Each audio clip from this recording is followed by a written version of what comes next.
ఆధ్యాత్మ రామాయణంలో అయోధ్యకాండలో ఫస్ట్ సర్గ.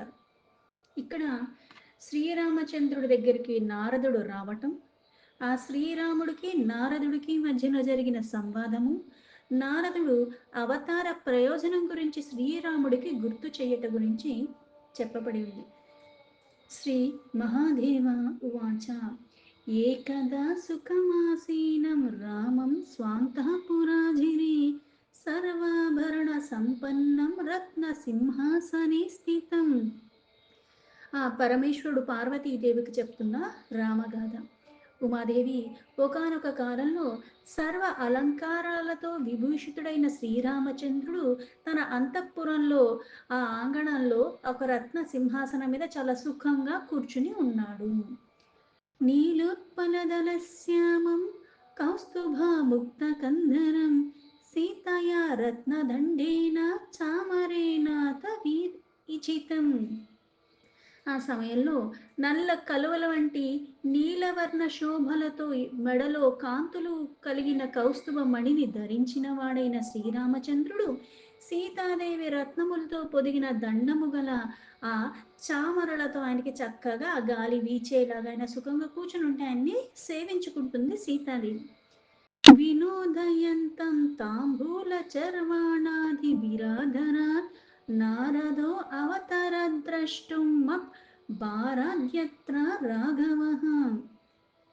ఇలా శ్రీరాముడు ఆదరపూర్వకంగా తాంబూలాలు ఇట్లాంటివన్నీ కూడా సీత చేసి ఇవ్వగా ఆయన చక్కగా ఆనందంగా అవన్నీ స్వీకరించి అక్కడ సుఖంగా ఆసనం మీద కూర్చుని ఉన్నాడు. అదే సమయంలో రాముణ్ణి దర్శించుకోవటానికి దేవర్షి అయిన నారదుడు అకస్మాత్తుగా ఆ రాముడు ఉన్న చోటకి వచ్చాడంటే ఆకాశ మార్గంలో ఎప్పుడు సంచరిస్తూ ఉన్న నారదుడు అలా వెళుతూ వెళుతూ రాముడి దగ్గరికి వచ్చాడు.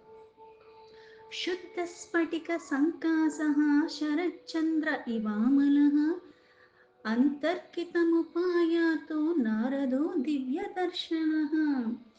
శుద్ధ స్ఫటికము అట్లా మణిలాగా శరత్కాలంలో చంద్రుడిలాగా అంటే ఆహ్లాదకరంగా ఉన్న నిర్మలమైన వాడు దివ్యమూర్తి అయిన దివ్య దృష్టి గల నారద మహర్షి అనుకోని విధంగా ఆ రాముడున్న ప్రదేశానికి రాముడిని దర్శించుకోవటానికి వచ్చాడు. तं दृष्ट्वा सहसोत्थाय रामः प्रीत्या कृताञ्जलिः ननाम शिरसा भूमौ సీతయా సహ భక్తిమాన్. శ్రీరాముడు అతన్ని చూసి వెంటనే లేచి నిలబడి సీతా సమేతంగా చాలా ఆనందంతో నారదుడికి నమస్కరించి భక్తిపూర్వకంగా సాష్టాంగ నమస్కారాలు ప్రణామాలు అన్నీ చేశాడు. ఉవాచ నారదం రామః ప్రీత్యా పరమయాయూతః సంసారేణ మునిశ్రేష్ట దుర్లభం తవ దర్శనం అస్మాకం విషయాసక్త చేతసాం నితరాం ముని. రాముడు పరమ ప్రీతితో నారదుడితో ఇట్లా మాట్లాడుతున్నాడు. మునిశ్రేష్ట, మా వంటి విషయాల మీద ఆసక్తులైన సంసారులైన మానవులకి మీ దర్శనం అన్నది దుర్లభం, అంటే అది లభించటం కష్టం. అవాప్తం మే పూర్వజన్మకృత పుణ్యమహోనయైః సంసారేణాపి హి ముని లభ్యతే సత్సమాగమః. ఇంత దుర్లభమైనప్పటికీ కూడా పుణ్యం అన్నది ఉదయించగానే, అంటే ఇక్కడ పాప క్షీణించాలి, పుణ్యం వృద్ధి చెందాలి. అటువంటప్పుడు ఈ సాంసారికంలో ఉన్న జనులకి సత్సాంగత్యాల వల్ల లభిస్తూ ఉంటుంది. అట్లానే ఈరోజు మా పూర్వజన్మ పుణ్య ఫలితంగా మీ దర్శన భాగ్యం నాకు లభించింది అని రాముడు చెప్పాడు.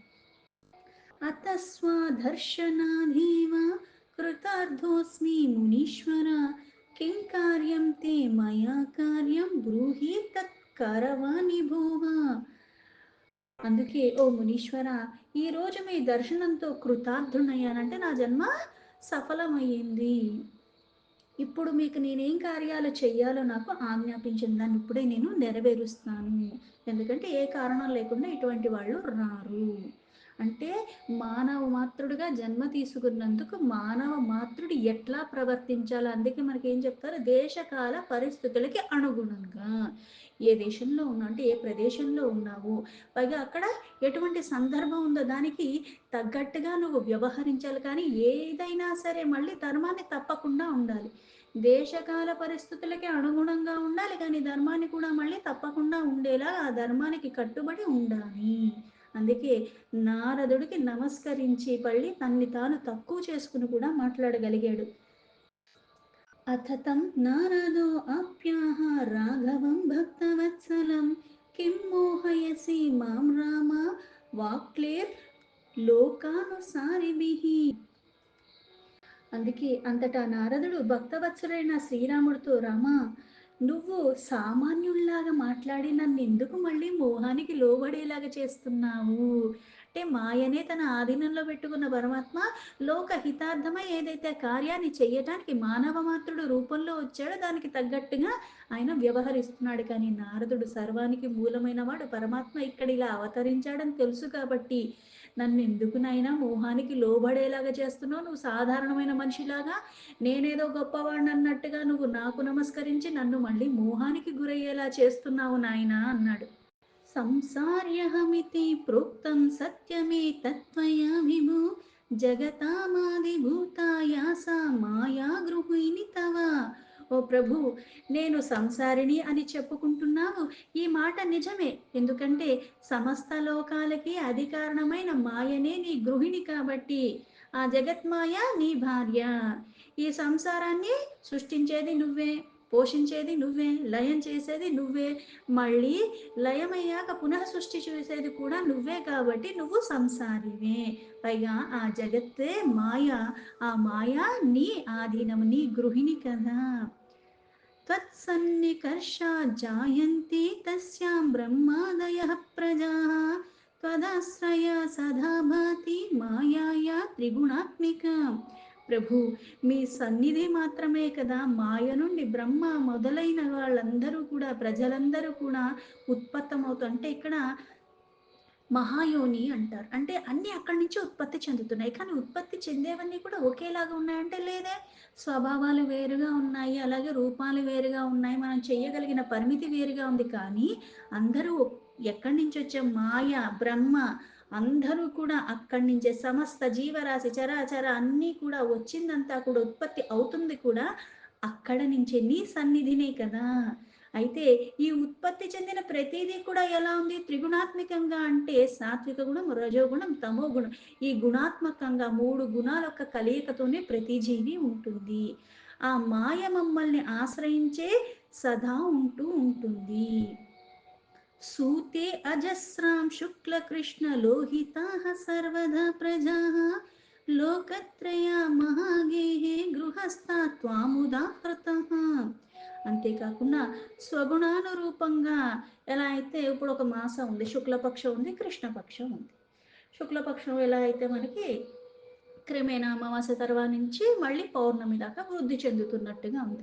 మళ్ళీ పౌర్ణమి తర్వాత మళ్ళీ ఏమవుతుంది అంటే క్షీణిస్తూ క్షీణిస్తూ మళ్ళీ అమావాస్య వస్తుంది. అందుకే ఇక్కడ స్వగుణానురూపంగా అంటే జ్ఞానాన్ని పెంచుకుంటున్నావా, జ్ఞానాన్ని తగ్గించుకుంటున్నావా?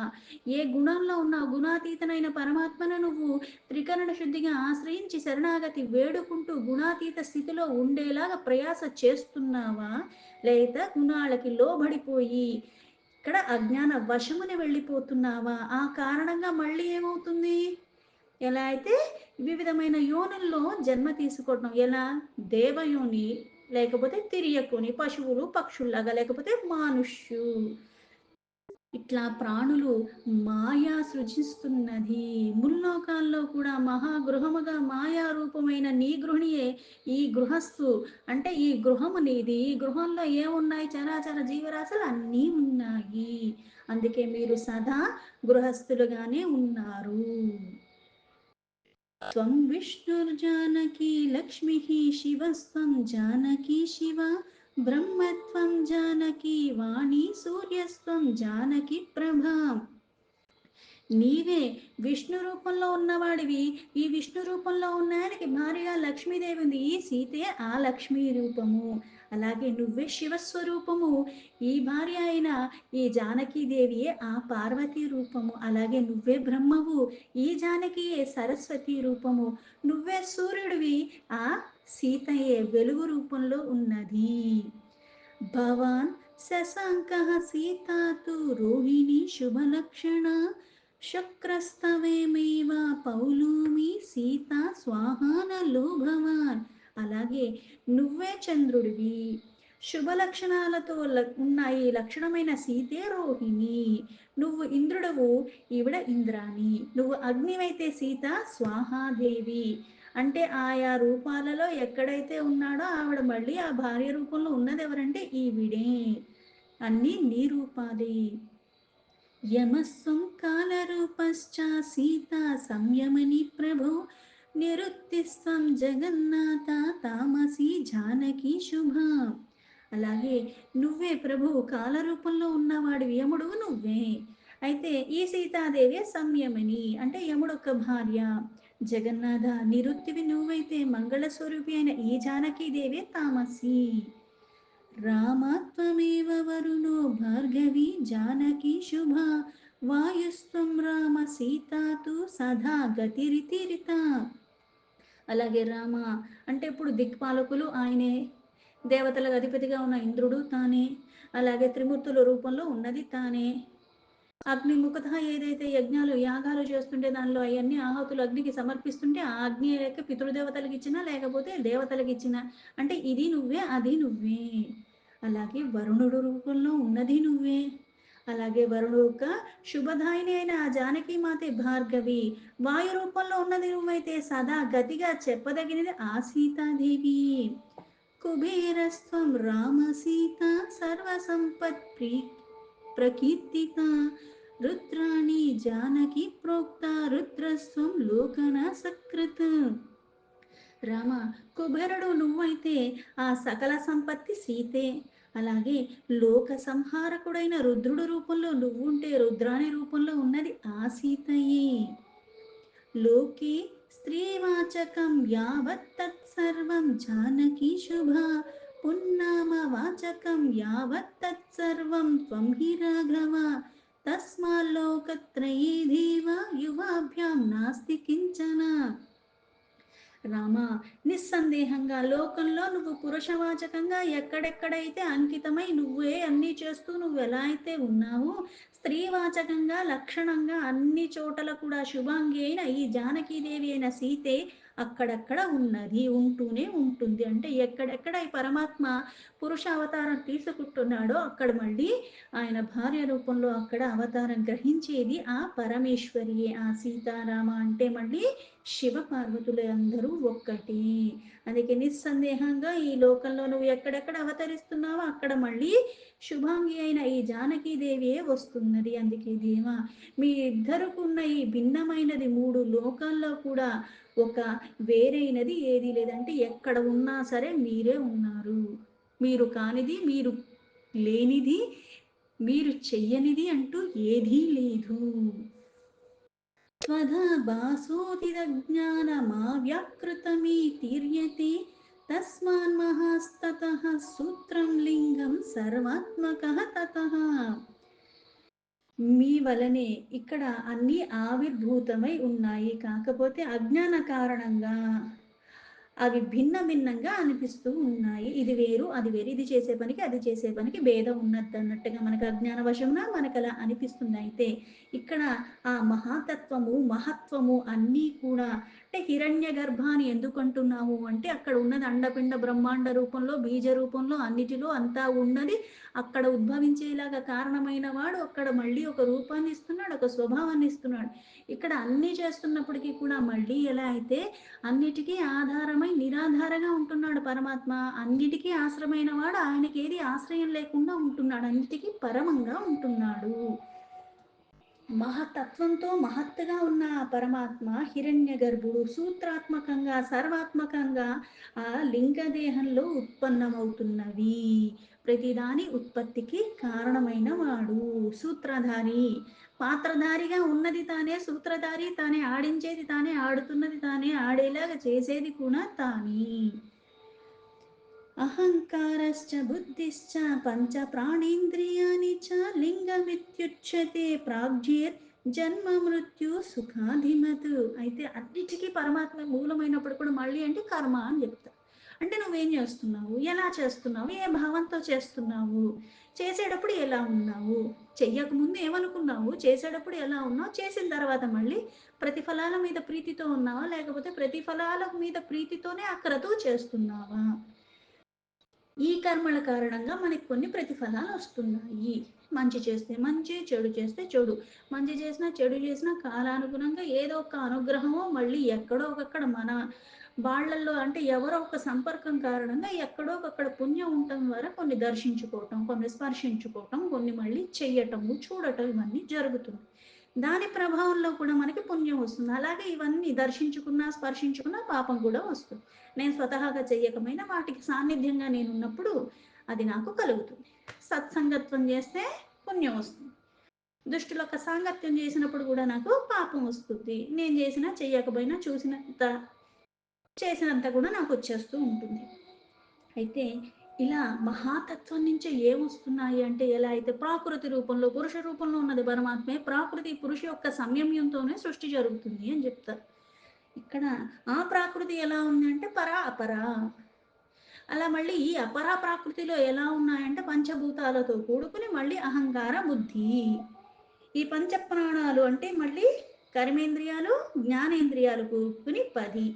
ఈ బుద్ధి మళ్ళీ పంచ ప్రాణాలు అహంకారము ఇవన్నీ కూటమిగాని జన్మ మృత్యు సుఖాదాది ఇట్లాంటి ధర్మాలు గల మనకి లింగదేహం చెప్తుంది. అంటే ఈ లింగదేహం ఏం చేస్తుందంటే 24 తత్వాలు అంటారు. తన్మాత్రలు 5, జ్ఞానేంద్రియాలు 5, కర్మేంద్రియాలు 5, ఇలా మళ్ళీ పంచభూతాలు అహంకార బుద్ధి ఇవన్నీ కలుపుకుని మొత్తం 24 అయ్యాయి. ఇవన్నీ కలుపుకుని మళ్ళీ ఏమవుతున్నాయి అంటే కొన్ని కర్మలు చేస్తున్నాం. మళ్ళీ ఎట్లా చేస్తున్నావు, వికారాలతో చేస్తున్నావు, ఇవన్నీ కర్మలు చేసిన కారణంగా మళ్ళీ ఏమవుతుందంటే ఈ జనన మరణాల చక్రాల్లో పడుతున్నాం. జన్మ తీసుకున్నాము, మరణం లోపల ఎట్లా చేస్తున్నావు, దాని కారణంగా పరమపదం పొందే స్థితికి వెళ్ళిపోతున్నావా, లేకపోతే మళ్ళీ కొన్ని పాపపుణ్యాలు చేసుకుని మళ్ళీ అనుభవించే స్థితి, మళ్ళీ జన్మ తీసుకోవటము, మధ్యలో మళ్ళీ నేను చేసినవన్నీ నేను అనుభవించటం, మళ్ళీ ఇంకో జన్మ, ఈ ఇంకో జన్మ మళ్ళీ ఎలా తీసుకుంటున్నావు, ఉన్నతమైన జన్మ తీసుకుంటున్నావా కర్మల కారణంగా, లేకపోతే అవే కర్మలు అధోగతి పాలు చేసేలాగా మళ్ళీ హీన జన్మలు తీసుకుంటున్నావా. హీన జన్మ ఉత్తమ జన్మ అని చెప్పేది ఎందుకంటే అవి తక్కువ ఇది ఎక్కువ అనేం కాదు, అన్నీ ఒక్కటే పరమాత్మక అదే అంశం అన్నిటిలోనే ఉంది. కాకపోతే కర్మను సరి చేసుకోవటానికి ఆ తత్వాన్ని గ్రహించి నా కర్మలతో నేను ఉద్ధరింపబడేలాగా మానవులకి మనుష్యులకి అది కుదురుతుంది. వేరే ఇతర జీవరాశులకి అది చేసుకునే అవకాశం లేదు. అందుకు చెప్పేది. అందుకే వీటి కారణంగా మళ్ళీ సుఖ దుఃఖాది ఇట్లాంటివన్నీ కూడా మనకి కలుగుతూ ఉంటాయి. సయేవ జీవ సంజ్ఞశ్చ లోకే భాతి జగన్మయ అవాచ్యానాధ్యా విద్యేవ కారణోపాధిరుచ్యతే. ఈ శరీరాలు మళ్ళీ కలిగిన తర్వాత దేహాభిమానంతో మళ్ళీ మనం ఏం చేస్తున్నాము, ఈ లోకం అందే జగన్మయుడుగా జీవునిగా మనము వ్యవహారాలతోనే ఉంటున్నాము. అంటే కొన్ని కొన్ని సంపర్కాల వల్ల ఈ లౌకికమైన ప్రపంచమే సర్వస్వం అనుకుని, కాకపోతే అన్నిటికీ అతీతంగా ఉన్నవాడు పరమాత్మ, అన్నిటినీ సృష్టించింది పరమాత్మ. అయితే అన్నిటిలో ఆ చైతన్య రూపంలో ఉన్నాడు కాబట్టి అవి ఉన్నాయి. కాకపోతే ఇక్కడ వేరువేరుగా కనపడుతున్నాయి నాకు. నామం మారిపోతుంది, రూపం మారిపోతుంది, దాని స్వభావం మారిపోతుంది, దానివల్ల నాకు భేదం కలుగుతుంది. ఈ అజ్ఞాన వశమున నా శరీరం మీద ఉన్న మమకారంతో మళ్ళీ సుఖ దుఃఖాలు భోగాలు ఇవే ప్రపంచంగా వీటితోనే మాయకు లోబడిపోతున్నారు. అందుకే ఈ వ్యవహారాలతో ఉన్నట్టుగా కొంతమంది వీటికి అతీతంగా ఉంటారు. వాళ్ళు చేసేది అదే కర్మలు, మనము చేసేది అదే కర్మలు. కాకపోతే ఏంటంటే వాటి సంపర్కంలో వాళ్ళ మీద ఎటువంటి ప్రభావం పడకుండా మనసు పరమాత్మతో రమించగలిగిన వాడు కొంతమందే. మనకి భోగాల మీద ప్రీతితో ఇంకా ఇంకా వాటి మీదే ఇచ్చతోనూ ఉంటూ ఉంటాము. అందుకే అనిర్వచనీయము అనాది అయిన అవిద్యయే విద్య అవిద్య. మనకి లలిత సహస్రనామంలో కూడా చెప్తారు. విద్య అవిద్య అన్నది ఏంటి అంటే అన్నీ అదే, అన్నిటికీ మూలం పరమాత్మే. అయితే పనికొచ్చేది తెలుసుకోవటం, పనికిరాది వదిలించుకోవటము. సంపర్కం అన్నిటితోనూ కలుగుతుంది. భవబంధనాల్లో ఉండాల్సిందే. కాకపోతే ఏంటంటే సమభావ స్థితిలో ఉండాలి. సుఖానికేమో బాగా పొంగిపోవటం, దుఃఖానికి బాగా కృంగిపోవటం కాదు. ఇది వస్తుంది అది వస్తుంది, కాకపోతే ఇది శాశ్వతం కాదు అది శాశ్వతం కాదు, నా ఈ శరీరమే శాశ్వతం కాదు, నేను వచ్చింది ఒక పరిమితమైన కాలానికే. కాకపోతే ఈ కాలంలో నేను వృద్ధి చెందేలాగా ఎలా కర్మలు చేసుకుంటూ ఏ తలంపులతో నేను ఉంటూ ఉంటానో దాని కారణంగా జన్మరాహిత్యమైన స్థితి నాకు కలుగుతుంది అన్న ఎరుకతో ఉండాలి. ఈ ఎరుకతో ఉన్నంత మాత్రం నాకు పరమాత్మ తత్వం బాగా తెలిసిపోయింది అనుకుంటానికి కూడా వీలు లేదు. కాకపోతే దాన్ని వదలకుండా పట్టుకోవటమే. భక్తి ప్రధానము, శ్రద్ధ ప్రధానము. దీని కారణంగా అవిద్య అన్నది క్రమేణా అందుకే కొన్ని చెయ్యమని చెప్పారు. నిత్య కృత్యాలు చేసుకుంటూ వెళ్ళిపోతుంటే ఏమవుతుందంటే కొన్ని మనకి తెలియకుండానే ఆ సంపర్కం వల్ల కలిగినవన్నీ కూడా తొలగిపోతూ ఉంటాయి. క్రమేణా జ్ఞానం అన్నది అందుకే అనాదిగా ఉన్న ఆ అవిద్య ఆ జీవుడికి కారణోపాధి అవుతుంది. అంటే ఇక్కడ ఈ అవిద్య కారణంగా ఈ మోహాల పట్ల నీకున్న వ్యామోహ కారణంగా జన్మకు కారణమవుతుంది. అది నీకెప్పుడైతే జీవన్ముక్త స్థితి జీవించగానే నువ్వు ఎప్పుడైతే అది తెలుసుకుంటూ విముక్తి పొందేస్తావో దాని కారణంగా మళ్ళీ ఇంకో జన్మ నీకు రాదు. ఆ జీవుడికి మళ్ళీ ఇంకో జన్మ ఉండదు. అందుకే అనాదిగా ఉన్న అవిద్య కారణంగా జీవుడు మళ్ళీ అదే కారణంగా మళ్ళీ ఉపాధిని పొందుతున్నాడు. మళ్ళీ ఇంకో జన్మను పొందుతున్నాడు. అది పొందలేని స్థితికి వెళ్ళగలడు ఎప్పుడైతే దీన్ని వదలగలడు. అది మళ్ళీ అందరికీ సాధ్యమవుతుందా అంటే సాధ్యం కాదు. కానీ ఇది మూలము.